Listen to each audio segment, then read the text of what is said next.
Hello, this is Paper Cuts Included coming to you live from the Ninja Turtle sleeping blanket, and that's how we're keeping it legit. Well, this might come as a surprise to many. We're posting on a Monday. We were a Tuesday and Friday only channel for the past couple videos. Well, recently I've gotten so many pickups from local stores, retailers, Comic Con, that we're going to have to be doing a Monday, Wednesday, Friday style to help me tear down this massive pickup that I've been accumulated over the past 2 weeks. So hopefully this comes out Monday. We're going to try out some new things with this video, some new sort of images pop up on the screen, maybe put in some more studio quality, so maybe that gets the algorithm to pump stuff books out more. But if you're new to the channel, this is a comic book YouTube channel inspired by the great cartoonist Kayfabe. What does that mean? Well, if you like comic books, you're in the right place. We look at books like this, put them under the camera, which we call the microscope, and talk about them. We talk about the art, the artist, the book's history, the artist's history, the influence that it did, the the inspiration it is made of for us, other people, just anything and everything art. So if that sounds like something you're interested in, you're in the right place. Hit that subscribe, hit that like, notification. Right now we're gonna post Monday, Wednesday, Friday every week until we work our way down from this giant pickup. And today's pickup video is going to be of two artists I got. We're going to start with one of my favorites. If you're a longtime viewer, you know one of our greatest videos is on this artist, that being Barry Windsor-Smith, BWS. Barry Windsor-Smith is an amazing artist. He worked on plenty of things. He had a long stint at Marvel. He's a very amazing artist, very knows the human figure really well. Let's get more of a sophisticated telling of him. Barry Smith, a British comic book illustrator and painter whose best known work has been produced in the United States. So, a good old British boy coming over to the States, the British invasion, as they call it in comics. He attained note working on Marvel Comics, Conan the Barbarian. If anyone knows Red Nails, probably one of the most popular Conan stories. The one I'm still looking for. I don't know if I have any. He worked on that series from 1970 to 1973, and for his work on the character Wolverine, which, spoiler alert, we're looking at one of those books next. He worked on several other things. He actually went to another company after Marvel and created or co-created the character Rune, which we've looked at a few of those books in passing. So this is one of his more early works. This is Machine Man, the miniseries. I think his second series after his first appearance. And these covers are really cool. They're all Barry Windsor-Smith covers. And if you have all 4 issues, you get to see the Machine Man reassembled. This is the first issue, so he's not even barely assembled, but by the 4th issue, totally assembled. So he does the finishes in this book, but he does not do the breakdowns. But let's still look at it. He does color it, though. And I believe his coloring is really important because he worked on Weapon X, the Wolverine story for Marvel, and a lot of that coloring. This is a lab setting. You get to see a lot of that same coloring in Weapon X, so it's pretty cool to see. But no, again, he did the finishes, not the breakdowns, and did the coloring. So Barry Windsor-Smith, I love him as an artist. I fell in love with him as soon as I saw those Conan books. I started with Red Nails and have just been picking up more and more of his works. Of course, if you're any kind of Marvel or Wolverine or X-Men fan, you've probably read his Weapon X, probably one of the greatest Marvel stories of all time. Definitely probably one of the greatest Wolverine stories of all time. But no, I feel like you do see his inspiration, or not his inspiration, his involvement in the books, just in the finishes. Some of the figures have that.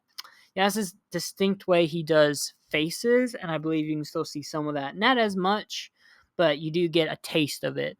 So that's why I wanted to start with this book. Oh, look, Machine Man's getting rebuilt. I don't know anything about Machine Man, but if you're a diehard Machine Man fan, let me know down in the comments.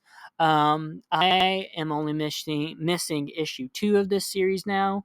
So once I find issue 2, bam, we're going to do probably a whole over 4-week period look at this series to see, more Barry Windsor-Smith art, see the great cover works, be amazed at his artwork. But no, the coloring, just the reds, the oranges, the purples, the blues, like very bold coloring, and you can tell that he, use the same coloring here as he will in Weapon X, which we'll look at in momentarily. But no, let me know what your favorite Barry Windsor-Smith book is in the comments. Is it Rune? Is it Weapon X? Is it Machine Man? Or, Conan? I'm sure there a lot of people are going to say Conan. But no, there's Machine Man #1.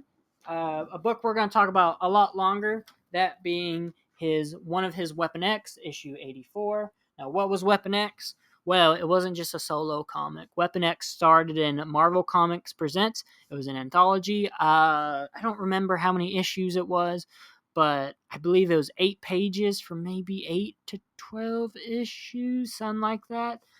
And it's the origin of how Wolverine gets his adamantium claws. Why doesn't he just have bone claws? How does he get the metal things? Well, you're going to learn it in some great storytelling. This is actually a wraparound cover. Not my favorite cover of his. I don't know. The ones where he has the helmet, that's definitely my favorite. It's beautiful, but his artwork's beautiful, and let's get into it. Yeah, and we just start off with it, right? This is Wolverine going on a rampage at this Weapon X facility, a Canadian covert ops. He didn't come here willingly. He was actually kidnapped, drugged, and brainwashed, and now he's breaking free, going crazy, killing everyone in here. As we can see here, the front page. But no, again, especially with this page, the blues, the purples, the reds, very iconic Barry Windsor-Smith coloring. I feel like I could pick out his coloring from a lot of artists. Some colorists have very distinct coloring style. Barry Windsor-Smith comes to mind. Laura Allred, the wife combo with Michael Allred, who's done Madman. Some DC guy who does a bunch of coloring. I forget his name, but I'll put it in a link. I think the guy who did some of the Ronin coloring, or maybe not. But no, Barry Windsor-Smith is a great figure artist. You can tell he studied the figure and knows how to move it, knows how to contort it, knows how to draw foreshortening, just everything. Definitely the figure is one of the hardest things to draw. Some people might not think that, but it is. And I love the way he cuts off the figure in these. Like some it's just a foot, some it's the legs, just the head. I think that's a real interesting way to show the motion. If you're struggling with showing motion in your comic, definitely look at Weapon X, look at other Barry Windsor-Smith artwork. But, we're seeing him falling in an interesting way with each panel getting warmer as he's getting closer to, I believe this is the reactor of this facility. But no, those purples, even, he's shadowing a bunch of the figure, but you can tell how muscular the naked Wolverine, because he is naked in this comic.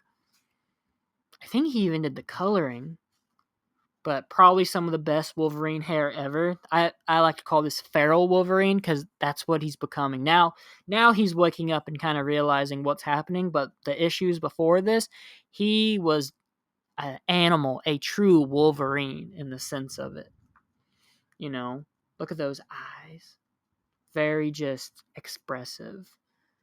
Oh, Barry Windsor-Smith, underrated work, Monsters. I need to finish it. I've read the first 100 pages, but if you haven't checked out Monsters, it was supposed to be a Hulk story. It is not a Hulk story, but now knowing it was supposed to be a Hulk story, I definitely need to reread it now. But yeah, I fanboy out so hard about Barry Windsor-Smith, the way he draws the figure, the way he colors his own stuff. I wonder if he did get a naked model or what, and just pose him in these almost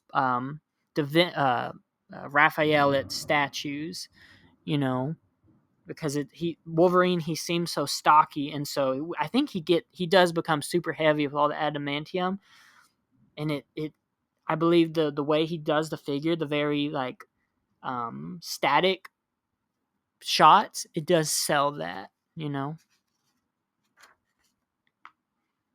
But no, and now Wolverine's finally seeing his animal claws, right? Or not his animal, his adamantium. This is the first time he's seen it,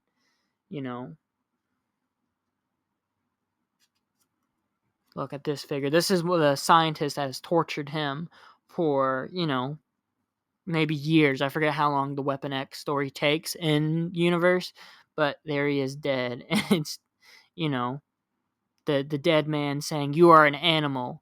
and Wolverine saying, "I am a man." Very almost, this is almost a Frankenstein level like story. They create this monster out of Wolverine. The already mutant gets, enhanced, and it's, what do you do with it? Like, look at that coloring. Like, look at that figure.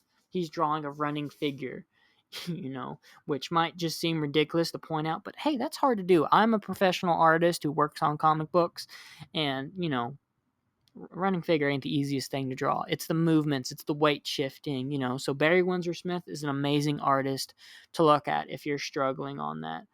Look at the coloring he does. That just faint little yellow, it does help to break up that blue and that pinkish hue, and I don't know, it just gets that sense of motion, like, Wolverine's running. The deeper it gets, just an amazing colorist. And I feel like a lot of times you don't see great colorists who are also amazing like artists. I feel like it's one or the other, especially if they're a writer. If they're a writer, God forbid they're good at anything other than just writing. And here's probably one of the best parts of this book. Wolverine does break out as he's becoming more Lovecraftian horror, with the claws coming out, right? With some amazing lettering effects right there. And he's great at lettering too. I believe he letters this book as well, right? And what happens after he breaks out of the Watchmen prison almost? Well, we think it's a cougar? No, it is a literal tiger. And he did tiger muscles. I don't know how Barry Windsor-Smith does it, but he knows how to do animal muscles. He must go to a zoo or has so many reference photos, but he knows how to do like the muscles of an animal perfectly. Look at a lot of his Barry Windsor-Smith animals were Conan, or not Barry Windsor-Smith animals, Conan animals like Conan's fighting, and they look so real, so heavy. You can feel the weight, the power of them, which you can with this tiger. You see the back leg muscles, right? And you can tell that this is a stocky, powerful animal. Is Wolverine going to beat he's naked, he's going to beat a tiger? Well, we're going to learn, right? They get into a quick scuffle, great action, right? We're seeing the muscles of, again, it's Wolverine. It's almost like that. There's famous statues. I'm going to put one, hopefully, right here, of just some Greek statues, right? And they just have that feeling of muscles on muscles, but not like 90s extreme. They look natural. They look right. Like what? Wolverine just went through months, if not years, of this government testing to make him the super weapon. He's going to be jacked, right? But we're still seeing that shading that I think 90s extremists, didn't have, to make it believable, You can have muscles on muscles, but add that shading in. Don't just make it, 20 packs instead of a 6-pack. Make some shading, give it some definition, make it look real, right? Like, even like the tiger almost looks like a person, or, like a human. Like, that's almost like just a tiger man, but it's a tiger, and it sells it really good. I'd like to see a Barry Windsor-Smith comic like Bassett's Tyrant, where it's just an animal's perspective. If you haven't seen Tyrant, it's about a dinosaur's perspective, a T-Rex. And I'd love to see Barry Windsor-Smith do something like that. Right? And he does kill this tiger brutally, right? That's another almost, it looks like a man tiger. And maybe that's the point, that maybe Logan is really a man. And come to find out, this is another test. He hasn't escaped yet. These are the people who are still alive, the people who have been torturing him for years or months, right? But they're alive. He didn't kill them. So, what's going to happen?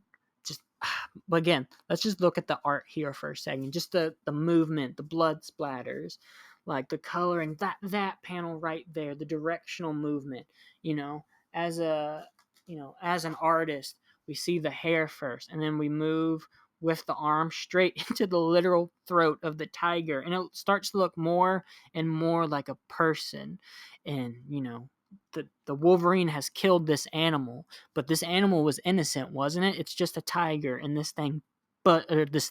Wolverine butchered this poor animal for a government test, right? So is Wolverine a monster, or is he a monster by creation of the people? Not to get deep in philosophical. But this is an amazing series. Definitely check it out. I have the trade of it. Once we get all the issues, of course, we're going to have to do a look at it, probably with a co-host. But there's still more of it. We get some more amazing panels. They're going to have to try to wrangle him in now. And usually he has this like cyberpunkian like restriction harness that limits him. Well, not this time. And this is Homeboy's suit, like a security guard, which looks amazing. Very like it looks like an android, but it turns out it's not a foot soldier. It's a real person. So again, like these guys are probably innocent, 9 to 5, work here to get food for the family, and the Wolverine just massacred them, right? Even does you know, the two claws on each other, the motif that people have fallen in love with, and looks amazing here. The blood splattered all over him, his blades, but yet his hair is clean, but looks beautiful. The purple coloring with the snow coming down. Like if this was a samurai movie, this would be like one of the pivotal scenes, right? The samurai draws his sword after defeating some tough opponent, right? And maybe he doesn't make it, maybe he does. But it's just amazing. Just Barry Windsor-Smith knows how to sell a stoic figure and does great at it. And, the security starts asking, where are the Wranglers? Where are the Wranglers? And we just see them massacred. So what's going to happen this time? Well, Wolverine's coming through, breaking in. And, these guys aren't so innocent, but yet still, they're still people. This is supposed to be the X-Men hero, right? And yet it's, I guess it's assumed he kills them. But it might say it's done, but not done. And I wish it would. This is my one complaint with the book. It does. The next segment does not make sense much to me, but it does. So it ends. It should have ended here. Alluded that he escaped, but yet we see him walk through, I guess the Arctic or the Canadian Arctic, and we see the Aurora Borealis. Insert that Simpsons meme, which confused me the first time I saw it. I always wondered what those were. And it is an interesting image. We're seeing him just covered in snow now, just getting frozen and frozen. And where's that Marvel Legends figure, And then it ends with, well, I guess we do get to confirm that he did kill them. But,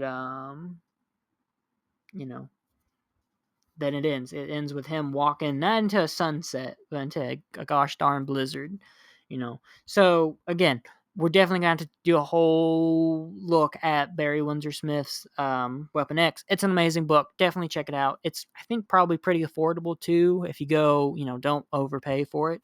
But I don't think I've paid more than $10 for each issue, and 10 was like for one of the more expensive ones. What's on? Oh, it's the wraparound cover. Sometimes you'll get like a cool Magnolia back cover. I think I have one where it's, who else worked on this? Weapon X and Firestar by Dwayne Turner, Jose Marzan, Rick Parker, Marcus McLaren. Okay, so nothing too crazy. So there was our Barry Windsor-Smith look at. We looked at this and Machine Man. 2 great books, bunch of great Barry Windsor-Smith art. Definitely keep an eye out for them. Definitely shout out what books or artwork you have of them for the channel, and hey, maybe we'll look at one. The next artist we're going to look at, I compare him, or not compare, but throw him and Barry Windsor-Smith in the same boat a lot, even though they're very different artists, but both amazing at what they do, both amazing figure artists, except now we're getting into some amazing pen and ink skills in a black and white setting, mostly, and that being Bernie Wrightson. Now, Bernie Wrightson was this amazing artist. He unfortunately passed away in 2017. He was an American artist who is, if you don't know him, is credited for co-creating The Swamp Thing, and probably one of his most other famous is his novel adaptation of Frankenstein's monster that he did with Marvel Comics. And then later, right before he passed, doing Frankenstein Alive, Alive, a direct sequel. He worked on a lot of horror comics, like such as this. This is called Bernie Wrightson, Master of the Macabre, and that's what he grit his teeth on was horror comics, and he did a damn fine job of it. And let's look at it. Now this one's colored, and this is the first time I've actually seen his work in color besides covers. So it's nice, but it's also, you're not getting the amazing pen and ink skills as much. The fine detail that we're going to look at in the next book. But no, if you love horror comics or black and white comics, definitely look for Bernie Wrightson's work in Frankenstein or Frankenstein Alive Alive. And, the color's not bad either. It's just, once you see his black and white stuff, you will be just, amazed. And this series, I didn't know about it at all. It has 5 issues. I'm going to have to get all 5 now. Some of them have these amazing they all have amazing covers, but there's one that I'm going to insert, right now. See, we're trying to upload stuff to this. Look at that T-Rex, or that, well, that's a T-Rex. And that's a Triceratops. Where's the Bernie Wrightson dinosaur comic? I am doing a whole pickup video on dinosaurs, so definitely keep an eye out for some dinosaur books. But yep, here is a colored Bernie Wrightson book with interesting, orange text bubbles. You don't see it that often. And short stories. Look at, see how he does the character, the weight displacement. Even the fingered weight. That bear, or that the growler, weighing that guy's hand. That is what puts one artist above another, right? And he did this. This is in '68. I think this is just a reprint of all of them. It has to be, because that's '84. But small body stuff like that, a lot of artists don't think about that. A lot of artists are going to draw it, their character Superman can lift everything without being, even way down at all. So to think about that, even the hair flow, this is what sets Bernie from other artists, from Todd McFarlane, Jim Lee, the 90s wannabes, just think about that, right? Think about what's going on in the world, and I swear that will get you more looks than some other people, because people are going to notice and be like, oh, that's what would actually happen. And it sounds silly, but that's how it happens. Think about how a weight's going to displace. Think about how a hand's going to work. How does a shoulder look? Are the shoulders going to be drooped? Are they going to be to one side? Is the weight going to be, what leg is someone going to favor if they have a limp? Just think about stuff like that. And part of that's just living. Bernie Wrightson worked so much. Let's see. He started his career in 1966, and he was born in 48. So 18 when he started with comics. That's incredible, right? And so growing up, just doing more and more and more, learning, having more life experience, noticing people, right? Like Jeff Darrow's on record saying he has a book of faces, right? When he sees a face or a nose or an eye he doesn't know, he draws it, and then he has that whole catalog of inspiration, right? Do that. See what art you want. Oh, Scott McCloud. Zod. I'm gonna have to keep an eye out for that. But no, also keep out for Eclipse Comics. I love Eclipse Comics. Great comic publisher. Always good stuff when you can find it. And next, I'm glad I found these. These are the Frankenstein Alive Alive. If you like the Universal monsters just a little bit, get these. If you love art, get these. If you love comic books, get these. I don't know if I would put this on the top 100 books of all time, but it's a definite contender. Top 100 just for art alone. His art is so amazing, and it's good when you want to draw. That's how I, gauge how good the art is. Do I want to get up and draw? And not many people do that for me. It's Bernie Wrightson, Jeff Darrow, Frank Miller, Michael Allred, just Fred Pope, just some of the amazing. Here's where his black and white artwork really starts to come out, right? Well, it is in black and white, but you can, his ink, probably with the brush, you can tell the page was soaking in that ink, and I don't know, I just love that. There's his version of Frankenstein, which it took a little getting used to at first. We're used to Frankenstein with the big nuts and bolts coming out, but it looks great, especially with the the ink. that I would love to watch him do art. You know, I need to see if there's anything on YouTube or anything that we can do to see that. But this is what happened to him after the first story. After, you know, in the first story, he kills a bunch of people. He freezes himself with, you know, using whiteout or just white ink to make the snow. Like, sometimes people don't think about how to make snow. Boom, there you go, easy way. Just doing dots, and like you can see where like the hard crunchy bits dried up. I always like seeing that. When I started with the trade of this, I got it at Barnes, which was pretty awesome because Barnes usually doesn't have cool trades. So I just stared at the ice for a long time, right? And so we get to see just some more of his Frankenstein art. Like, look at all that. Like, I'm sure the page loved all that ink and all that pen work and drawing. And I want to see the artist edition of this. You know, like, just look at that. Look how amazing it is. We're going to have to do a whole video on this series. Probably these, just great. Like, you know, if you want some stuff for Inktober, check out this book. Check out, I have a good friend / co-host, Krista Thor, did amazing. We'll try to put it right here. Like, Inktober sketch of Frankenstein. So, you know, definitely check that out. Check his Instagram out. He does amazing art. And here's just some stuff. Now, the next issue, it's just more amazing art. This probably is my favorite issue because you get some pretty cool visuals. Like that. Like, he got stuck in, or is this a volcano? Or I think, yeah, he got caught in a volcano. So that's what his body looks like, a damn sarcophagus, right? And all that ash and smoke. And how do you come up with that? How do you think about that? You know, and it looks like almost, it looks amazing, right? I don't think anyone would discredit how amazing his art looks. His small, subtle pen and ink sketches, or ink like placements, the way the page drinks up that black ink with a brush. Like, this makes me want to do a lot of pen and ink skills, which I kind of suck at. But no, just great.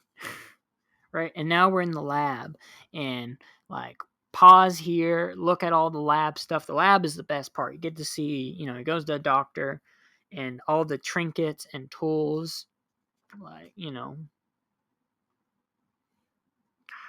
like, there we go. See, another great figure, right? Giant. He, you know, Frankenstein was trying to make the perfect person. So of course he's gonna be ripped, you know, and just the veins, the freaking brow, like, it looks amazing. That, you know, that's a Swamp Thing panel right there, right? That's good old Swampy coming out of a swamp. You know, like, you can tell this man is a master at his craft by, again, the weight displacement, you know, the way he's the awkward ways the arms are moving about, you know, and the muscles are contorting. Like, this is a man who has studied the art form for years. Like, he worked on this series, I believe, right up to his unfortunate passing, where someone had to finish issue 4 for him because he just wasn't around. This is my favorite image in the entire story, the lab. You know, probably because of the giant alligator right there, but just everything in the doctor's lab you could spend hours looking at. And I'm sure I want to see how big this was, the original version of it. Was it a giant, you know, 20 by 30 paper? How big was it? I want to know how big it is. You know, I'm sure maybe the estate still owns it. You know, if you know, let me know in the comments. But it's, you know, and the figures aren't even the focal point, but it is great, you know, body movement. You know, we can tell how tall the Frankenstein is by the way how his weight shifting, and we tell how small the doctor is. He's got that old man stiffness. But yeah, just amazing work right here. And then another one with books, right? Drawing all the different books, you know, different book styles, the locks on it, the almost the like crescent on it, the candle that's melting, and just so many contours on it. You know, artists like these, not many of them come around anymore. You got Jack the King Kirby. I would argue Bernie Wrightson. Put what other comments or comic book artists have passed that just might never be replicated again, right? Especially now that more people are going to AI and digital and killing the format. Like we're not going to get too many. Look at the glassware. Like I'm blown away by each page by just the absurdity of items. We get a bunch of artifacts in one, then a bunch of books, now a bunch of probably super hard glassware. Like I'm sure a lot of this was contour lines, him just going on a page, and this isn't clicked, but just you know, seeing what works, seeing what doesn't. This might have been one page itself. Then he got, tracing paper or something, did the background, or maybe these are cut out or something. I don't know. I don't know his artistic process like that, but we're going to learn one day. We're going to find a TED Talk, or, maybe we'll I'd love to find an interview of his in a comics journal, or I don't think Wizard would ever do anything for him, even though they should have. But, it again, like even all the shading on Frank's face, the doctor's face, the page is loving the ink. He's putting so much dark on the page, but yet it's not overpowering the piece, which I feel a lot of artists these days don't understand. Like black is a great tool. What Todd McFarlane's on record for saying, when in doubt, black it out. But yet Bernie Wrightson is a master of using black as a medium, but not letting it ruin or conquer the piece. He's using it to ascend the piece into a whole new, medium almost. Like these are classical illustrations almost in a comic book. Like I believe this is one of those books that really, or Bernie Wrightson's an artist that can really challenge the comic books aren't art argument, which I still meet some people who say that, right? Even comic book lovers still say that at times. But yet Bernie Wrightson's mastery of the skill of pen and ink, I believe, can really put a damper on that argument. He formally, or I don't know if he was formally trained, but shows that, almost formally trained approach with the figure, learning the contours of the person, how weight displaces, how you compose someone, and really puts it to the top of his, has everything in his toolbox and knocks his artwork out of the park. Right, we're gonna have to buy some of his first work to definitely, since this was one of his last, really compare the two and see how much he's grown. But from what I see, it's again, this is one of those artists we're not gonna see again for God knows how long, unfortunately, and it's unfortunately that he passed away. Here's the last page to get you excited for before we close it out. I think. Yep. Just all the ink, all the highlights too. That's another thing. His use of white. Not only is maybe more so, he's a mastery of using white as a tool. Right. A lot of people think oh, you don't gotta use white, but if you can mix white and black, you're going to have a stunning looking book. So I encourage everyone to practice those skills, right? Look at Bernie Wrightson, look at Frank Miller, look at, any black and white book, Jeff Smith's Bone, just learn to use contrast, because that's another thing that can push you above your competition. But no, that is our video for today. Our pickup video on Bernie Wrightson, looking at Frankenstein Alive, and his 5-issue series, Master of the Macabre. Amazing horror comics, amazing black and white book, an okay colored book. If you're into black and white books, if you're into horror comics, definitely check him out. Hopefully that art blew you away. And then before looking at some amazing Barry Windsor-Smith books, if you love sci-fi comics, if you love great coloring, if you love just, action comics, definitely check out Barry Windsor-Smith. If you've made it to the end of this video, thank you. It means a lot to us. Hopefully more and more of these videos get pumped out to more and more people. Hopefully this comes out Monday, which is tomorrow, but I'm going to try to add some more, artistic skills to this video, put some images in, make some more high quality videos. Hopefully that helps the video too. But for our returning viewers, thank you. We couldn't do without you. And I guess I'll send you on some marching orders, and I guess I'm going to get to the editing software. Make more art.